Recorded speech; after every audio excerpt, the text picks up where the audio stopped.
வேஷம் கலைந்தது. ஒரு அடர்ந்த காட்டில் நரி ஒன்று வாழ்ந்து வந்தது. அது இரை தேடி அங்கும் இங்கும் திரிந்ததில் பாதை மாறி நகரத்திற்குள் வந்தது.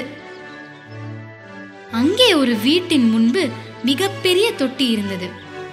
அந்த வீடு துணிகளுக்கு வண்ணம் போடும் சாயக்காரன் வீடு. அவன் தனது வீட்டு முன் இருக்கும் தொட்டியில் தினம் ஒரு வண்ணச்சாயம் கலந்து வைப்பான். அன்றும் அப்படித்தான். நீல நிற கலவையை கலந்து வைத்திருந்தான். நீண்ட நேரம் ஓடி வந்த களைப்பால் நரிக்கு மிகுந்த தாகம் எடுத்தது. குடிக்க தண்ணீர் தான் இது என்று நினைத்த நரி தொட்டியின் விளிம்பில் நின்று குனிந்து குடிக்க தலை கவிழ்ந்த போது தொட்டிக்குள் நிலை தடுமாறி விழுந்துவிட்டது. உள்ளே விழுந்த நரிக்கு இது தண்ணீர் தொட்டி இல்லை என்பது புரிந்தாலும் ஏதோ வண்ணக்கலவை நம் நிறத்தை மாற்றி புது வடிவமாக புதிய மிருகமாக காட்டுகிறது என்பதை மட்டும் உணர்ந்து கொண்டது. நரிக்கு எப்போதும் தந்திர சூழ்ச்சி குணம் உண்டு அல்லவா? இந்த நீல நிற தோற்றத்தை காட்டி நாம் எப்படி மற்றவரை ஏமாற்றி உயிர் வாழலாம் என்று யோசித்தது. அதற்கா தெரியாது நடிக்க? ராஜகம்பீரத்துடன் அந்த நரி காட்டுக்குள் வந்தது.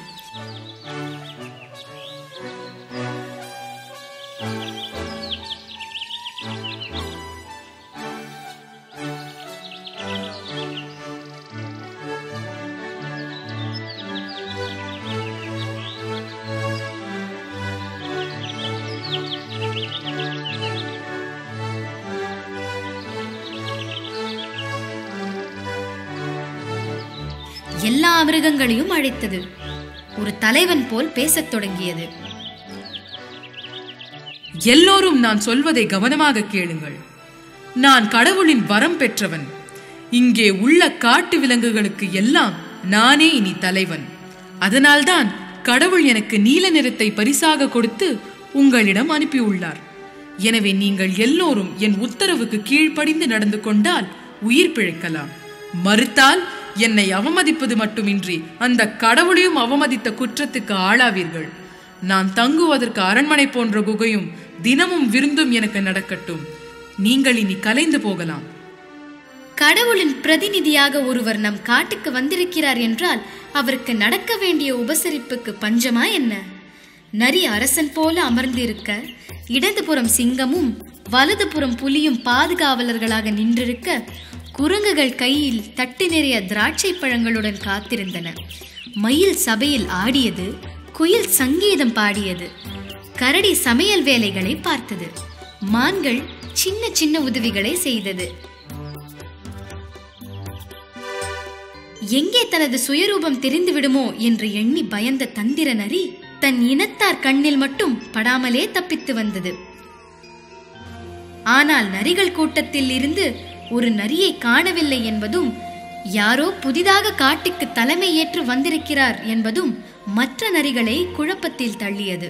முடிவில் உண்மையை வரவழைக்க ஒரு நரியை ஊளையிட்டு பாடச் செய்வது என்று முடிவாயிற்று. இங்கிருந்தோ நரி ஒன்று ஊளையிட்டது. இத்தனை நாட்கள் அடக்கி வைத்திருந்த ஆர்வம் பொங்க புதிய தோற்றத்தில் இருந்த நரியும் பதிலுக்கு ஊளையிட்டது. இந்த சத்தம் கேட்டு கண் விழித்த மற்ற மிருகங்கள், அடக்கடவுளே, இத்தனை நாட்களும் நரிதான் நம்மை ஏமாற்றியதா? அதன் தந்திரம் தெரியாமல் நாமும் அது சொன்னபடியெல்லாம் தலையாட்டினோமே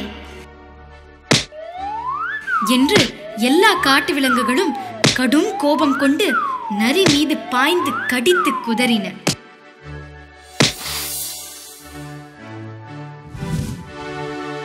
யாரும் யாரையும் எல்லா நேரமும் ஏமாற்ற முடியாது.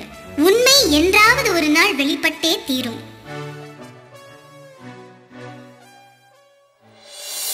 அக்கா, நீ ஏன் வருத்தமா இருக்க?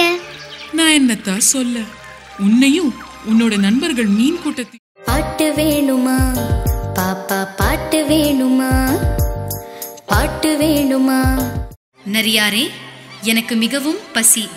ஏதாவது உணவு கொண்டு வர இந்த திசையில் செல்.